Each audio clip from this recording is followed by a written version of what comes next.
오늘의 말씀은 민수기 28장 16절부터 29장 11절까지 말씀입니다. 첫째 달 14째 날은 여호와를 위하여 지킬 유월절이며 또 그 달 15째 날부터는 명절이니 이래 동안 무교병을 먹을 것이며 그 첫날에는 성회로 모일 것이요 아무 일도 하지 말 것이며 수송아지 2마리와 숫양 1마리와 1년 된 숫양 7마리를 다 흠 없는 것으로 여호와께 화제를 드려 번제가 되게 할 것이며 그 소재로는 고운 가루에 기름을 섞어서 쓰되 수송아지 1마리에는 10분의 3이요 숫양 1마리에는 10분의 1을 드리고 어린 양 7에는 어린 양 1마리마다 10분의 1을 드릴 것이며 또 너희를 속죄하기 위하여 숫염소 1마리로 속죄제를 드리되 아침의 번제 곧 상번제 외에 그것들을 드릴 것이니라. 너희는 이 순서대로 이래 동안 매일 여호와께 향기로운 화제의 음식을 드리되 상번제와 그 전제 외에 드릴 것이며 7째 날에는 성회로 모일 것이요 아무 일도 하지 말 것이니라. 7절 처음 익은 열매를 드리는 날에 너희가 여호와께 새 소재를 드릴 때에도 성회로 모일 것이요 아무 일도 하지 말 것이며 수송아지 2마리와 숫양 1마리와 1년 된 숫양 7마리로 여호와께 향기로운 번제를 드릴 것이며 그 소재로는 고운 가루에 기름을 섞어서 쓰되 수송아지 1마리마다 10분의 3이요 숫양 1마리에는 10분의 2요 어린 양 7마리에는 어린 양 1마리마다 10분의 1을 드릴 것이며 또 너희를 속죄하기 위하여 숫염소 1마리를 드리되 너희는 다 흠없는 것으로 상번제와 그 소제와 전제 외에 그것들을 드릴 것이니라.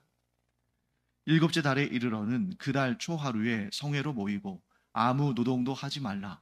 이는 너희가 나팔을 불 날이니라. 너희는 수송아지 1마리와 숫양 1마리와 1년 되고 흠없는 숫양 7마리를 여호와께 향기로운 번제로 드릴 것이며 그 소재로는 고운 가루에 기름을 섞어서 쓰되 수송아지에는 10분의 3이요 숫양에는 10분의 2요 어린 양 7마리에는 어린 양 1마리마다 10분의 1을 드릴 것이며 또 너희를 속죄하기 위하여 숫염소 1마리로 속죄제를 드리되 그 달의 번제와 그 소제와 상번제와 그 소제와 그 전제 외에 그 규례를 따라 향기로운 냄새로 화제를 여호와께 드릴 것이니라. 7째 달 열흘날에는 너희가 성회로 모일 것이요 너희의 심령을 괴롭게 하며 아무 일도 하지 말 것이니라. 너희는 수송아지 1마리와 숫양 1마리와 1년 된 숫양 7마리를 다 흠없는 것으로 여호와께 향기로운 번제를 드릴 것이며 그 소재로는 고운 가루에 기름을 섞어서 쓰되 수송아지 1마리에는 10분의 3이요 숫양 1마리에는 10분의 2요 어린 양 7마리에는 어린 양 1마리마다 10분의 1을 드릴 것이며 속죄제와 상번제와 그 소제와 그 전제 외에 숫염소 1마리를 속죄제로 드릴 것이니라. 네, 오늘 우리가 읽은 본문에는 많은 절기들이 등장하죠. 우리가 이것부터 알아둬야겠습니다. 성경에 나오는, 특히 구약 성경에 나오는 이 모든 날짜들, 신약 성경도 마찬가지입니다만, 이 성경에서 나오는 날짜들은 기본적으로 음력을 사용합니다. 이스라엘 백성들의 기본 시간 단위가 음력인 거예요. 그렇기 때문에 태양력을 사용하는 오늘날 우리의 관점에서 보면 날짜가 계속 바뀌는 거죠. 음력과 양력이 이렇게 일치하지 않기 때문에 구약 백성들이 지키는 그 날짜들이 오늘날 우리가 사용하는 달력에는 매년 그 날짜가 바뀝니다. 하지만 음력을 사용하던 그때에는 그게 해마다 주기적으로 반복되는 같은 날짜에 반복되는 일인 거죠. 이스라엘의 달력에는 크게 두 가지가 있습니다. 두 가지의 달력 체계가 있는 것이죠. 하나는 종교력이 있고 다른 하나는 민간력이 있습니다. 그래서 오늘 여러분들이 본문을 읽어보셔서 아시겠습니다만 6월절, 무교절, 77절 이런 절기들이 종교력 가운데에서 이렇게 언급이 되거든요.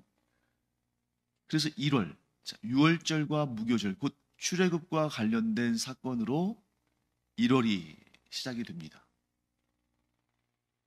그런데 민간력, 곧 사람들이 자신들의 생활을 위해서 사용하는 그러한 달력에는 그들에게 있어서 1년의 시작은 1월 1일이 아니라 7월 1일, 나팔절이라고 불리는 7월 1일이 1년의 시작이에요. 그래서 1월은 이 음력, 이 이스라엘 사람들이 사용하는 그 달력의 1월은 대략적으로 오늘날 우리가 사용하는 태양력에 의하면 한 3월, 4월 정도 됩니다. 그리고 7월 1일 나팔절, 곧 그들에게 있어서 새해, 한 해가 시작되는 것은 대략적으로 9월경이에요. 그러니까 가을에 그들은 한 해가 시작되는 거죠.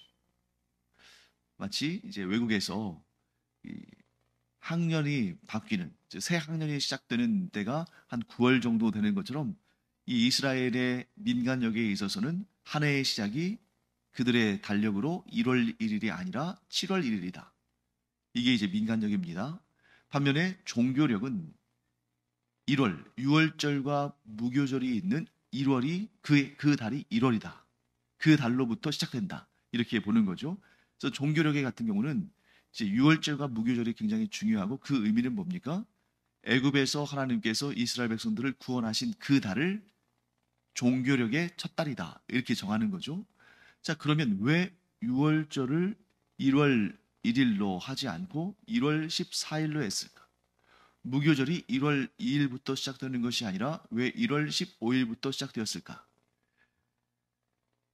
유월절을 1월 1일로, 무교절을 1월 2일로 이렇게 해도 될 것 같은데 그게 더 의미가 있는 것 같지 않습니까? 유월절과 무교절로부터 종교력이 시작된다. 이렇게 하면 훨씬 더 깔끔하잖아요. 그런데 이것은 방금 제가 말씀드린 유대인, 즉 이스라엘 사람들의 달력은 음력이다 라고 말씀드린 것에 힌트가 있습니다. 자, 하나님께서 보름달이 뜨는 시점에 유월절과 무교절을 계획하신 거예요. 그러니까 이 유월절과 무교절은 보름달과 관련이 되어 있기 때문에 1월 1일, 1월 2일 이렇게 될 수는 없고 1월 14일, 1월 15일 이렇게 정리가 되는 겁니다. 자, 왜 보름달과 관련이 있을까요? 하나님의 계획이 무엇입니까? 애굽에서 노예 생활하며 고통 가운데 있는 이스라엘 백성들을 하나님께서 그들에게 큰 민족과 나라를 이루며 아브라함에게 약속하신 그 땅을 주시기 위해서 그들을 애굽에서 구출해 내시는데 밤에 깜깜하면 뭐 지금처럼 전기가 있는 데도 아니고 사람마다 다 횃불을 들고 다닐 수 있는 것도 아니고 너무나 힘들겠죠. 그렇기 때문에 하나님께서 그들이 애굽에서 나오는 그때에 달을 환하게 비춰주시는, 그래서 보름달이 뜨는 그 시기인 14일, 15일, 14일에 유월절을 지키고 15일에 애굽에서부터 나오는 그런 역사를 이루시지 않으셨을까? 이렇게 저는 생각을 합니다. 자, 그럼 먼저 유월절과 무교절에 대해서 한번 살펴보겠습니다. 이 내용은 기본적으로 우리가 출애굽기에 또 레위기에 반복적으로 나왔기 때문에 여러분들이 또 익숙하신 분도 많을 것 같고요. 그래서 간단하게 제가 정리하도록 하겠습니다. 유월절은 1월 14일, 무교절은 1월 15일부터 21일까지 일주일간 이렇게 해서 사실 우리가 생각할 때 아우 그렇게 붙어 있으면 1월 14일부터 1월 21일까지 그냥 하나로 통으로 절기를 지키면 되지 왜 이렇게 붙어 있는 절기를 나눌까?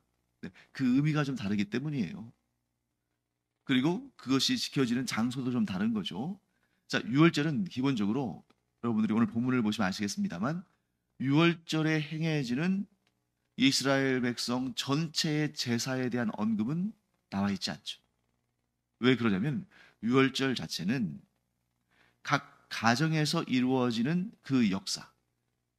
그러니까 그 유월절 날 애굽에서 각 가정마다 그 문에 인방과 설주에 어린 양의 피를 바르고 또 그 어린 양을 먹어야 되는데 그 가족별로, 그런데 그 가족이 구성원이 적으면 뭐 두 가정이나 이렇게 몇 가정이 모여서 함께 어린 양 한 마리를 잡고 이런 식으로 가정 단위 중심으로 하나님의 구원 역사를 경험한 그런 절기이기 때문에 공동의 제사에 대한 내용은 나오지 않습니다. 그러나 무교절, 애굽에서 구원을 받고 애굽을 나와서 하나님께서 인도하시는 그 길을 따라 약속의 땅으로 가는 그 시작을 알리는 무교절의 절기는 첫째 날과 마지막 날인 일곱째 날에 성회로 모여요. 그렇기 때문에 후대에 가서는 이 유월절과 무교절이 하나님의 구원의 날, 하나님의 인도하심의 날, 이렇게 좀 개념은 좀 다르지만 이 연이어 유월절 하루 그리고 무교절 7일 이렇게 연이어 8일 동안 이어지는 절기이기 때문에 신약 시대에 와서는 그냥 유월절과 무교절을 통으로 하나로 여겨서 그냥 전체를 합쳐서 유월절이라고 하기도 하고 무교절이라고 하기도 하고 이게 섞여서 사용됩니다. 그러니까 점점 이것이 하나의 세트로 모아지는 경향이 있죠. 처음에는 이게 별개의 절기로 이렇게 지시가 되었습니다만, 그래서 유월절과 무교절은 하나의 세트로 8일 동안 지켜지는 절기입니다. 그런데 이렇게 8일 동안 지켜지는 절기는 딱 두 번밖에 없어요. 다른 절기들은 뭐 하루 뭐 이렇게 되는 건데 유월절과 무교절이 합쳐진 이 8일간의 절기가 상반기의 최고의 절기고 7월부터 시작되는 하반기에는 물론 이제 이게 반대죠. 그들에게 입장에서는. 근데 왜냐하면 7월 1일 날 새해가 시작되니까. 하지만 일단 하반기의 최고의 절기는 칠칠절 다음에 지켜지는, 칠칠절 자체는 이제 전반기죠. 그 이후에 지켜지는 초막절이에요. 자, 전반기의 절기들, 유월절, 무교절, 그리고 초실절, 칠칠절, 이런 절기들이 전반기에 지켜지는 절기들이고, 그 중에 으뜸은 유월절로부터 시작해서 무교절이 마무리되는 그 8일간의 절기입니다. 그게 가장 큰 절기예요, 전반기에. 후반기에 가장 큰 절기는 7월에 있는 초막절이에요. 초막절을 8일 동안 지킵니다. 그 8일 동안 지키는 절기는 두 번 있잖아요. 상반기에 유월절과 무교절 세트, 그리고 하반기에 초막절, 이렇게 우리가 알아두면 될 것 같습니다. 자, 무교절의 경우는 왜 무교절이라는 이름이 붙었습니까? 네, 누룩이 없다. 그래서 무교 이렇게 되는 것인데요. 하나님의 구원 역사가 아주 신속하게 이루어졌기 때문에 누룩을 넣어서 빵을 만들 수 없는 상황이었다. 그리고 그들이 급하게 먹고 쓴나물을 먹고 누룩 없는 떡을 먹는 그런 날로 지키는 것은 하나님의 구원 역사가 이와 같이 신속히 이루어졌다 하는 것을 상징하는 거죠. 그 다음에 칠칠절의 절기가 26절부터 31절까지 나옵니다. 칠칠절은 어떤 절기로부터 7주 후, 그리고 어떤 절기를 포함하면 50일 후 이렇게 되는데, 그 어떤 절기가 어떤 절기냐면 이게 초실절입니다. 여기에서 여러분들 조금 복잡하게 생각할 수 있습니다만 이 초실절은 또 무교절 안에 있는 절기예요. 뭐 개념은 다릅니다만, 그래서 이렇게 기억하시면 되겠습니다. 1월 14일 유월절, 1월 15일 무교절의 시작, 그리고 1월 16일 초실절, 이렇게 되는 거예요.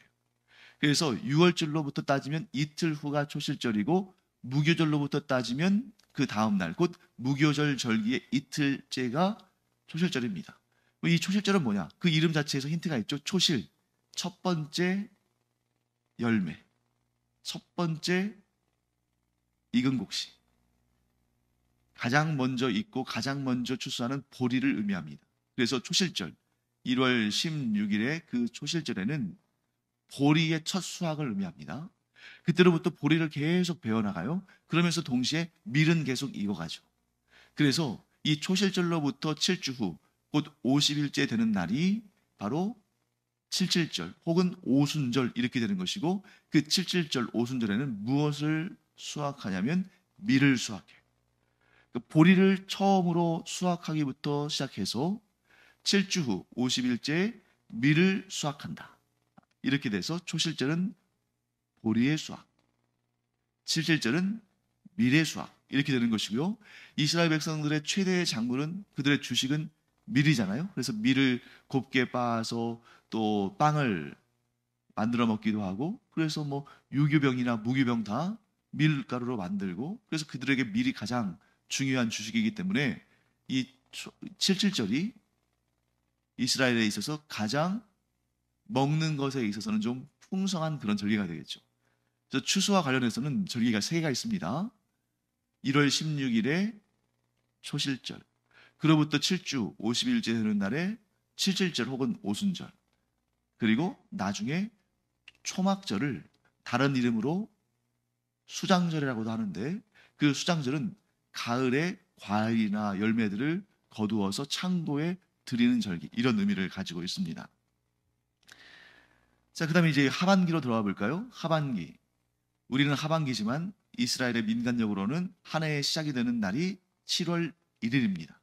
7월 1일은 우리가 뭐라고 이름을 붙이냐면 나팔절 이렇게 붙여요. 그래서 나팔을 크게 불므로 한 해의 시작을 알리는 절기입니다. 그런데 이 나팔절은 어떤 의미를 갖냐면 이스라엘 백성들이 한 해를 시작한다, 이런 의미를 갖잖아요.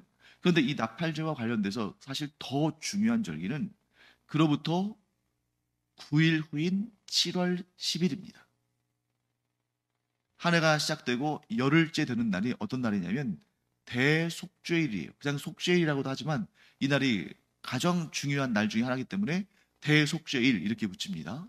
그래서 7월 1일, 한 해가 시작되면서부터 10번째 날인 7월 10일이 대속죄일인데, 이 대속죄일은 무엇을 하는 절기냐면 한 해 동안 쌓아놓았던 죄를 한 번에 사함을 받는 그런 절기예요. 자, 그럼 여러분들이 아마 이렇게 생각하실 수가 있겠죠. 아니, 이스라엘 백성들은 율법을 따라서 죄를 지으면 하나님께 속죄제를 드리고, 하나님의 물건을 뭐 훔쳤거나 혹은 뭐 잘못 다루었거나 또는 훼손했거나 했을 때는 속건제를 드리고, 이런 식으로 죄 사함의 제사들을 그때그때 드리는데, 또 이렇게 한 번에 모아서 제사를 드릴 일이 속죄할 일이 무엇이 있을까? 네, 그런데 우리도 마찬가지 아닙니까? 우리가 기도할 때 이런 얘기 하잖아요. 우리가 알고 지은 죄, 모르고 지은 죄 다 예수 그리스도의 보혈로 씻어주시고 사하여 주시옵소서. 그러니까 이스라엘 백성들이 아무리 죄에 대해서 민감하고 거룩한 삶을 살면서 죄를 지으면 그때그때 회개하고 속죄제를 드리고 속건제를 드린다 할지라도 자기가 모르고 지은 죄가 있을 수가 있어요. 또 바쁘다는 핑계로 속죄제사를 제때제때 못할 수도 있는 거죠. 그래서 이 대속죄일의 의미는 어디에 있냐면 이스라엘 백성들의 그 한 해 동안의 모든 죄를 하나님께 사하심을 받기 위해서 이 대속죄일의 속죄제물과 또 아사셀 염소, 이스라엘 백성들의 모든 죄를 그에게 전가한다는 의미에서 아사셀 염소를 데리고 나가서 광야에 멀리 보내는, 다시 돌아오지 못하게 멀리 보내는, 그러니까 먼 곳까지 가서 거기서 또 놔주는 거죠. 그러니까 죄가 다시 이스라엘 진영으로 돌아오지 않도록 이렇게 하는 그런 아사셀 염소, 이런 행사들을 한다는 거죠. 그리고 대속죄일에는 대제사장이 1년에 딱 한 번 지성소에 들어가서 거기에서 이스라엘의 1년간의 모든 죄를 하나님께 회개하고 사함받는 그러한 사역을 합니다. 자, 이 대속죄일이 왜 의미가 있냐면 우리로 따지면 약간 그 송구영신 예배와 비슷한 거예요. 그래서 7월 10일은 새해, 즉 나팔절, 7월 1일에 나팔절이 시작된 다음에 열흘째 되는 날이기 때문에 이게 새해 아주 초반부 아닙니까? 그래서 그때 대속죄일을 통해서 지난 한 해 동안의 죄를 사함받고 거룩하고 깨끗해진 상태로 한 해를 시작한다는 그런 의미를 가지고 있는 것이죠. 자, 그다음에 마지막 이제 그런 내용들을 우리가 보면 이제 77절이 우리에게 주시는 그런 의미를 또 생각해 볼 수가 있습니다. 77절. 어떤 의미를 가질까요? 그 77절은 우리에게 풍성한 은혜를 주시는 그런 하나님의 복, 하나님의 은총, 이것을 생각할 수가 있죠. 그래서 이스라엘 백성들이 절기를 지키는 모습들을 보면 이렇게 아주 일관돼요.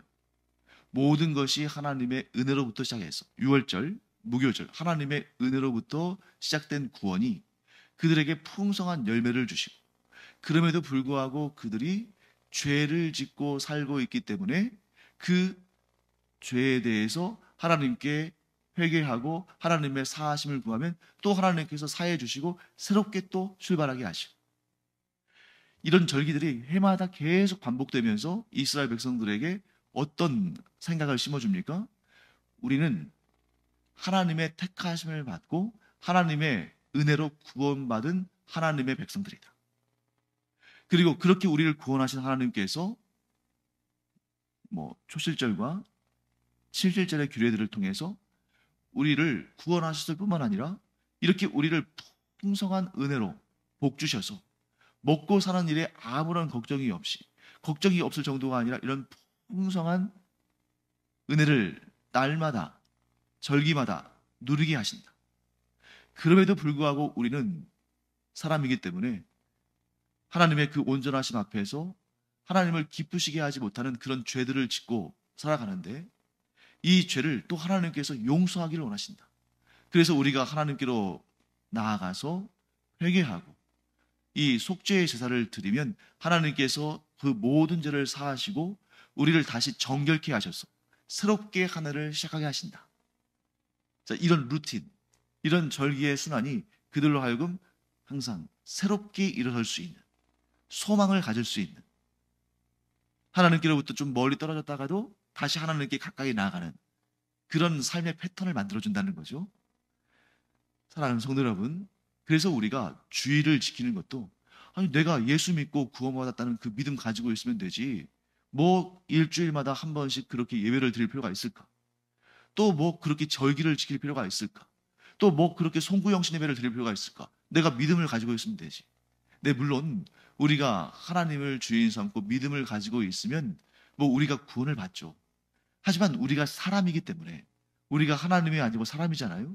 그래서 번번이 또 실패하고 실수하고 범죄하고 때로는 하나님으로부터 멀어지고 이런 일들이 있는데, 이런 주기적인 예배와 절기를 지킴으로 말미암아 우리가 지금 자세를 바르게 하고 마음을 새롭게 하고 하나님께로 더 가까이 나아가는 그런 삶을 살 수 있다.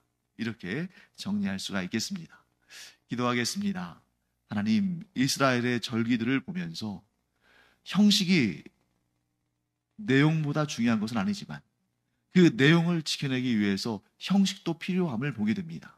왜냐하면 저희가 완전한 존재가 아니기 때문입니다.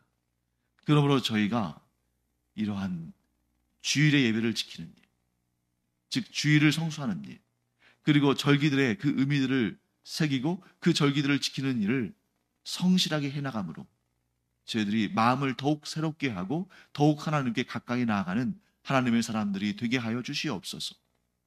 감사드리며 예수님의 이름으로 축복하며 기도합니다. 아멘. 기도하는 시간입니다. 기도도 마찬가지죠. 아니, 기도 한 번 하면 되지 뭘 그렇게 반복적으로 하는가.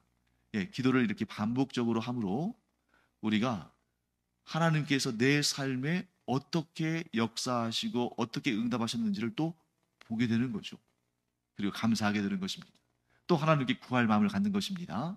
그래서 정기적으로, 반복적으로, 꾸준히, 열심히 기도하는 우리가 되기를 축원합니다. 기도하겠습니다.